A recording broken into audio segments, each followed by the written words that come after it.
soo dhowaada asxaabta sharafta leh mar kale ku soo dhowaada xigmado xul ah oo ku saabsan nolosha. Maalin kastoo cusub waxa ay bixisaa waxyaabooyin cusub, halkaasna waxaynu ka abuuranaa xusuusooyin. Wax kasta oo qiimo leh waxay u baahan yihiin daryeel, fikirkaygana wuxuu u baahan yahay ishbiliin. Waa in aan si joogto ah u qeexnaa xuduudaheena gudaha iyo xeerarkeena anshaxa, haddii kale fikirkeena waa lagu wareeri karaa. Haddii afkaarteena lagu wareerana waxaynu la kulmaynaa nolol aan rajo lahayn oo wareersan. Ogow, fikradda wareersan waxay soo saartaa natiijo wareersan. Runtu waa sida libaaxa, uma baahna in aad difaacdo, iska daa ha tagtee iyada ugu dambayn iscadaynaysa. Bedel sawirka aad naftaada ka haysato si noloshaada dib isugu beddesho. Mar kaste ku kalsoonaaw noloshaada, baraaruji awoodahaada qarsoon.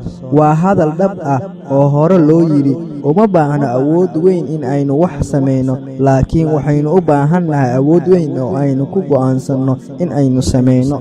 Dadaal kaste oo aan shaqaysan waxaa jira abaalmarinno ka dhasha. Taasina waa mid ka mid ah hababka waaweyn ee noloshu ku dhisan tahay. Haddii aad si fiican u beeranno, si fiican ayaynu u guran doonaa. Noloshu waxaa ka buuxa sharciyo xukuma, haddana sharaxa dabeecadaha, laakiin sharciyada beerashada iyo goosashada wuxuu noqon karaa sharciga ugu weyn ee aynu u baahannahay in aynu fahanno.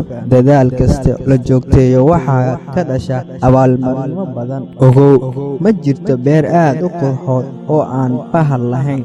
Wixii aad maanta beerato ayaa beritu helaysaa. In aad ka xoroodo caajisku waxay kugu qaadanaysaa waqti. Waa in aad u samirtaa oo aad joogtaysaa ficiladaada ku baabi'inayso, kana hor tegayso. Waqti kasta oo aad hore u qaato tallaabo waxaad dareemaysaa culayskeeda iyo fudeedkeeda. Waa in aad hore u socotaa oo aadan isdhiibin, kana baxdaa xadka raaxada iyo isdhigashada. Qorshe yeelo si aad ficil u samayso, ugu dambaynna u horumariso naftaada. Ogow, fikrad yar iyo naxariis yar ayaa inta badan ka qiimo badan heshiis lacageed oo qandaraas badan. Noloshu waariyo waxaa ina toosiya, ina baraarujiya geerida. Xigmadda maanta: carruurtu quluubtoodu waa nadiif, laakiin dharkoodu ayaa wasaq ah. Dadka waaweyn dharkooda ayaa nadiif ah, laakiin qalbigooda ayaa wasaq ah. Kuwa Allah subxaanahu wa tacaala badbaadiyey mooyaane. Waad ku mahadsantahay daawashada fiidiyogan. Waxaan nii soo jeedinayay anigoo Cabdirasaaq Maxamed Cali ah. Waxaa dhanka farsamada noo qaabilsanaa walaalkeen qaaliga Faarax Maxamed Cali. Fadlan haddaad janaalka cusub tahay, subscribe, like, share and comment si aan hore u socono.